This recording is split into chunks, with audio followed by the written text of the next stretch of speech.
नमस्कार, आप देख रहे हैं खबर 100 में हूं आपके साथ राहुल मौर्य। आइए रुख करते हैं इस वक्त की बड़ी खबरों पर, लेकिन उससे पहले एक नजर हेडलाइंस की ओर।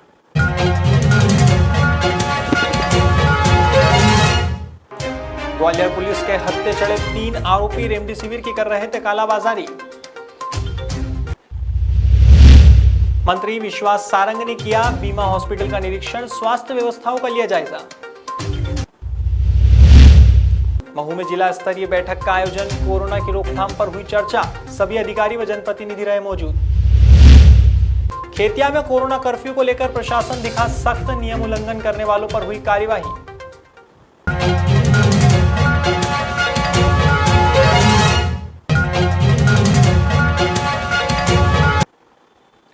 पूरे देश में संक्रमण का खतरा बढ़ता जा रहा है।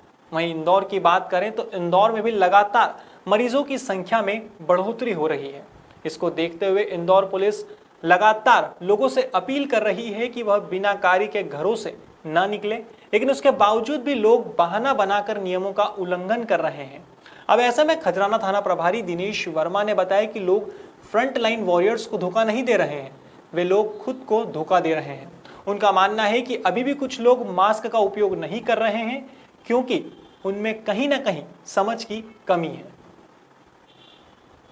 जनता से यही अपील करना चाह रहे हैं कि हमारा भी परिवार है, बच्चे हमको भी याद करते हैं, हम भी घर रहना चाहते हैं, लेकिन हमारा कर्तव्य हमें बुला रहा है और हम खुशकिस्मत मानते हैं अपने आप को कि हमें जनता की सेवा का अवसर मिला है इस वर्दी के माध्यम से। लेकिन जनता से अपील है कि हम उनके लिए खड़े हैं चौराहों पर, उनकी जान बचाने के लिए, उनके परिवार की सुरक्षा के लिए हम लोग खड़े हैं। तो प्लीज़ हमारी बात माने और घरों में रहें। कई लोग बहाना बनाते हैं हॉस्पिटल का, मेडिकल का, कुछ लोग सच्चे भी होते हैं। अब हम लोगों के लिए बड़ी कठिन होता है ऐसे में चुनना। हम उनको समझाइश देते हैं कि अनावश्यक बाहर ना निकले, लेकिन लोग खुद समझे इस चीज़ को कि वो धोखा हमें नहीं दे रहे हैं, वो बीमारी को धोखा देने की कोशिश कर रहे हैं, जिसमें कि वो असफल हो जाएंगे। इसलिए प्लीज़ घरों से। ग्वालियर क्राइम ब्रांच की टीम ने स्टिंग ऑपरेशन कर तीनों आरोपियों को गिरफ्तार किया है। पुलिस ने झांसी रोड स्थित मैक्स केयर हॉस्पिटल के इंटर पास संचालक रवि रजक, मेडिकल स्टोर संचालक मोहसिन खान और उसके साथी सोनू यादव को रेमडेसिविर इंजेक्शन बेचते हुए रंगे हाथों पकड़ा है। इस अस्पताल में मरीजों की जान से खिलवाड़ करने का भी मामला सामने आया है। दरअसल जो युवक अस्पताल में स्थित मेडिकल स्टोर पर दवाइयां बेचता है, वही कोविड मरीजों का इलाज भी करता मिला। अब क्राइम ब्रांच यह पता लगा रही है कि इस हॉस्पिटल को कितने इंजेक्शन जारी हुए थे और कितने इंजेक्शन इन लोगों ने कालाबाजारी में बेचे हैं। सूचना प्राप्त हो रही थी मुखबिर के द्वारा कि मैक्स केयर हॉस्पिटल का संचालक और उसके हॉस्पिटल में खुला हुआ मेडिकल का संचालक कोई संदिग्ध गतिविधि कर रहे हैं। इस पर हमने लगातार वाचिंग रखी और कल शाम को जो मुखबिर ने हमको सूचना दी कि इनके द्वारा 2 इंजेक्शन बेचने का सौदा किया गया है, इस पर हमने टीम तैनात करके रखी और जैसी लेन देन हो रहा था तो उस वक्त टीम ने दबिश मारी। इन लोगों ने भागने का प्रयास किया लेकिन पकड़े गए। तो तीनों के तीनों पकड़े गए। इनके पास में से 2 रेमडेसिविर इंजेक्शन और 35,000 रुपये मिले हैं और अब उनसे पूछताछ की जा रही है। कितने आरोपी इसमें अभी 3 आरोपी गिरफ्तार हुए हैं और अब उनसे पूछताछ की जा रही है। भी कार्रवाई की गई। अब इस संबंध में विस्तृत प्रतिवेदन बना के डीएम साहब को भेजा जा रहा है। कटनी जिले में कोरोना संक्रमित मरीजों की रफ्तार में एक बार फिर तेजी आ रही है। पिछले 24 घंटे में जिले में कोरोना संक्रमण के 187 केस नए सामने आए हैं।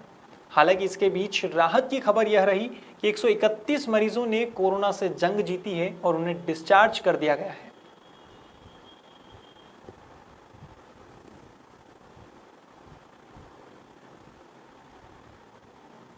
शुक्रवार को मंत्री विश्वास सारंग ने भोपाल में बने बीमा हॉस्पिटल का निरीक्षण किया। यहां उन्होंने मीडिया से भी बात की।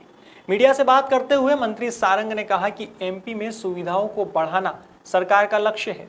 उन्होंने रेमडेसिविर इंजेक्शन की उपलब्धता सहित अन्य स्वास्थ्य सुविधाओं पर भी बात की। वहीं उन्होंने यह भी बताया कि वैक्सीनेशन टला नहीं है। 18+ के लोगों के लिए जल्द ही वैक्सीनेशन शुरू होगा और डोज मिलते ही एक बार फिर वैक्सीनेशन में रफ्तार आएगी। वैक्सीनेशन टला नहीं है, हमारी पूरी व्यवस्थाएं हैं। मैं देश के यशस्वी प्रधानमंत्री नरेंद्र मोदी जी को बहुत धन्यवाद दूंगा। उन्होंने 137 करोड़ के देश में जिस साइंटिफिक तरीके से वैक्सीनेशन प्रोग्राम को डिज़ाइन किया है, वो निश्चित रूप से आम आदमी की जान बचाने के लिए बहुत उपयोगी होगा। मध्य प्रदेश में हमारी तैयारी पूरी है। हमने हर चरण के वैक्सीनेशन प्रोग्राम को बहुत सफलतापूर्वक निष्पादित किया है। 18 साल से ज़्यादा उम्र के जो हमारे हितग्राही हैं उनके भी वैक्सीनेशन की हमारी पूरी तैयारी हो चुकी है। हमारे सभी सेंटर्स तैयार हैं, स्थल तैयार है। हमने ये निर्णय लिया है क्योंकि अस्पतालों में बहुत भीड़ रहती है और संक्रमण का खतरा है, इसलिए वैकल्पिक व्यवस्था करते हुए आंगनबाड़ी, स्कूल के कैंपस, पंचायत भवन में हम वैक्सीनेशन प्रोग्राम को। बढ़ते कोरोना संक्रमण के दौरान देखने में आया है कि तराना स्वास्थ्य विभाग के कर्मचारी अपनी जान को जोखिम में डालते हुए दिन रात मेहनत कर मरीजों की जान बचाने का प्रयास कर रहे हैं। लोगों की सुरक्षा के लिए पुलिस व स्वास्थ्य विभाग का स्टाफ दिन रात तैयार खड़ा है। पुलिसकर्मी जहां नियमित गश्त कर लोगों को लॉकडाउन का पालन करने का संदेश दे रहे हैं, उनकी आवश्यक आपूर्ति को भी सुनिश्चित कर रहे हैं, वहीं दूसरी ओर चिकित्सीय स्टाफ भी जागरूकता अभियान और संदिग्धों की जांच कर रहा है ताकि कोरोना को फैलने से रोका जा सके। शुक्रवार को खबर 100 की टीम ने लैब टेक्नीशियन पद पर काबिज दिनेश श्रीवास्तव से बात की, जिसमें उन्होंने बताया कि कोरोना से कैसे लड़ा जा सकता है। नगर में कोरोना का संक्रमण बढ़ रहा है और कोरोना की पहली लहर में भी आपके द्वारा सराहनीय योगदान रहा और इस बार भी कोरोना की दूसरी लहर में भी आपका सराहनीय योगदान है कोविड-19 टेस्ट के द्वारा, तो क्या कहेंगे इस विषय को लेकर आप?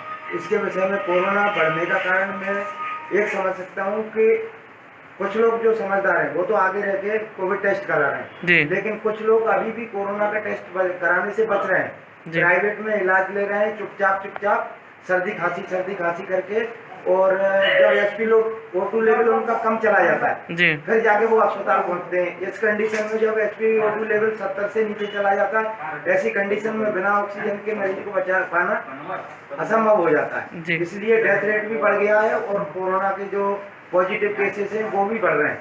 लोगों कोरोना की जांच करने से डर रहे हैं, कोरोना से नहीं डर रहे हैं। तराना में आप तराना वासियों को क्या संदेश देना चाहते हैं आपके माध्यम से? को संदेश देना चाहते हैं कि किसी को भी सर्दी खांसी बुखार अगर है तो तराना अस्पताल में आए, सबसे पहले कोविड टेस्ट कराएं और कोरोना की जो किट है वो किट उनको उपलब्ध करा दी जाएगी। अगर समय के रहते जांच हो जाए, इन्फेक्शन नहीं बढ़ पाए तो व्यक्ति घर में आइसोलेट होकर के ही ठीक हो सकता है। जो सरकारी अस्पताल से दवाइयाँ दी जा रही हैं इनसे 100% ठीक हो। कोरोना की रोकथाम के लिए लॉकडाउन लगा हुआ है, ऐसे में लोगों की आर्थिक स्थिति पर भी इसका असर पड़ रहा है। इसी परेशानी को देखते हुए इंदौर खजराना वार्ड क्रमांक 39 की पूर्व पार्षद रूबीना इकबाल खान के बेटे शहबाज खान हर रोज गरीब व जरूरतमंद लोगों को पुलाव बनाकर बांट रहे हैं। इस मुश्किल घड़ी में पूर्व पार्षद रूबीना इकबाल खान लोगों की हर संभव मदद कर रही है। आप सब जैसा कि जानते हैं बहुत मुश्किल हालात है और हम लोग सब इसी से जूझ रहे हैं। तो मैं आप लोगों से बस एक गुजारिश करना चाहती हूँ कि 21वीं शब शुरू होने वाली है और 5 शब जो आएगी रात को जगने की, उसमें खूब इबादत करें, अल्लाह से रो के गिड़गिड़ा के दुआ मांगे कि इस वबा से हमको छुटकारा दिला दे अल्लाह ताला, क्योंकि दुआ जो है कभी भी खारिज नहीं होती। जब हम अपने मुंह से या निकालते हैं अल्लाह से दुआ मांगने के लिए तो ही हमारी दुआ कबूल हो जाती है। तो जब इतने सारे मुस्लिम एक साथ मिल के अल्लाह से दुआ करेंगे तो इंशाअल्लाह ताला इस वबा को तो वापस जाना ही पड़ेगा। शुक्रवार को विधायक उषा ठाकुर ने जिला स्तरीय बैठक का आयोजन किया। इस बैठक में कमिश्नर से लेकर एसडीएम, तहसीलदार सहित सभी प्रशासनिक अधिकारी मौजूद थे। इसके साथ ही स्वास्थ्य विभाग, महिला एवं बाल विकास विभाग और आंगनवाड़ी कार्यकर्ताओं की विशेष बैठक भी रखी गई। आपको बता दें कि इन बैठकों में कोरोना की रोकथाम को लेकर चर्चा हुई और साथ ही कोरोना कर्फ्यू के पालन पर भी जोर दिया गया। बताया गया आज प्रशासनिक स्तर पर एक बड़ी बैठक रखी थी क्योंकि सभी पंचायतों में आइसोलेशन सेंटर्स बनाने, उनका क्रियान्वयन, जो कोरोना कर्फ्यू है उसको कारगर तरीके से धरातल पर उतारना, मेडिकल किट पहुंचाना और वैक्सीनेशन के लिए 100% लोगों को प्रेरित करना, इन सभी कार्यों को क्रियान्वित करने के लिए आज पूरी टोली की यहाँ पर बैठक थी और मुझे विश्वास है कि हर काम का 100% क्रियान्वयन होगा और कोरोना जैसी महामारी से हम शीघ्र मुक्त होंगे। ग्रामीण क्षेत्रों के लिए क्या विशेषता है बैठक? जी, ग्रामीण क्षेत्रों के लिए क्या विशेषता है? हाँ, ग्रामीण क्षेत्रों के लिए क्या विशेषता है? ग्रामीण क्षेत्रों में यही कर रहे हैं कि पंचायत स्तर पर ही आइसोलेशन सेंटर बना रहे हैं। वहाँ उनको मेडिकल किट उपलब्ध हो जाएगी। थोड़ी भी सर्दी खांसी बुखार प्रारंभिक स्थिति में ही यदि नियंत्रित हो जाए तो फिर वो कोरोना का भयावह रूप नहीं धारण करता। क्या विशेष बात है इसमें? जो ग्रामीणों में कोविड संक्रमण के स्प्रेड को रोकना है, उसके उद्देश्य से बैठक रखी गई थी। इसमें कंटेनमेंट क्षेत्र बनाना, कोविड केयर सेंटर हर पंचायत स्तर पर बनाना, जनता कर्फ्यू का गांव पंचायत स्तर पर सख्ती से पालन कराना, नगर पंचायतों के साथ साथ या कंटेनमेंट एरिया के साथ साथ, और हर घर का सर्वे करके ग्रामीण क्षेत्र में कहीं भी सिम्टम्स हैं तो उसको सिम्टम्स को तत्काल दवाई देना जो मेडिकल टीम उन्होंने बनाई है। ये 4 सब्जेक्ट्स पे सक्रियता से काम करने के लिए पंचायत की, महिला बाल विकास की, कृषि की, रेवेन्यू टीम, पुलिस की टीम सबको निर्देशित किया गया है और सख्ती रखने का बोला गया है कि जनता कर्फ्यू का सख्ती से पालन हो जाएगा तो गाँव में स्प्रेड इसका बहुत तेज़ी से रुकेगा। प्लस साथ में कंटेनमेंट एरिया बना के कोविड केयर सेंटर में संभावित मरीजों को तत्काल परिवार और मोहल्ले से अलग करके शिफ्ट करके और हर घर में दवाई बांट के, ये सब मेजर्स हैं जिससे कि अगर गंभीरता से सख्ती से कार्य हो जाए तो इसमें गाँव का स्प्रेड अगर जो प्रारंभ हुआ है अभी तत्काल उसको रोका जा सकता है। खेतिया में जिला प्रशासन द्वारा लागू कोरोना कर्फ्यू के चलते शुक्रवार को पुलिस प्रशासन ने सख्ती के साथ लोगों से कोरोना कर्फ्यू का पालन करवाया। वहीं दूसरी ओर प्रशासन को लगातार मस्जिद में भीड़ होने की सूचना मिल रही थी, जिसके चलते स्थानीय थाना प्रभारी संतोष सांवले शहर के मुख्य मार्ग पर स्थित मस्जिद पहुंचे। इसके बाद थाना प्रभारी संतोष सांवले ने मस्जिद में जमा हुई भीड़ को पहले बाहर किया और इसके बाद सदर आरिफ मंसूरी, नायब सदर शरीफ कुरैशी और मौलाना मुश्ताक पठान के विरुद्ध कार्यवाही की। कुछ दिनों से सूचना मिल रही थी कि स्थानीय कस्बे में स्थित बड़ी मस्जिद में कुछ लोग एकत्र होते हैं और नमाज अदा करते हैं, जिनके मौलानाओं को, सदरों को पहले भी समझाइश दे दी गई थी। आज जुमे की नमाज की सूचना मिली कि आज जुमे की नमाज के लिए काफ़ी मात्रा में मस्जिद के अंदर भीड़ एकत्रित हुई है। जो मस्जिद पर जाके चेक करते पाया कि बाहर से ताला लगा था आगे वाले द्वार पर। जब पीछे वाले रास्ते से जाकर मस्जिद के अंदर देखा तो वहाँ करीब 200 से 250 लोग जुमे की नमाज के लिए एकत्र हुए थे, जिन्हें तुरंत पुलिस प्रशासन के द्वारा बाहर किया गया एवं जो जिम्मेदार लोग थे जैसे मौलाना, सदर और नायब सदर, इनके खिलाफ भारतीय दंड विधान की धारा 188 के तहत कार्रवाई। फिलहाल खबरों में इतना ही। देश और दुनिया की तमाम खबरों के लिए देखते रहिए खबर 100, जनता की बुलंद आवाज।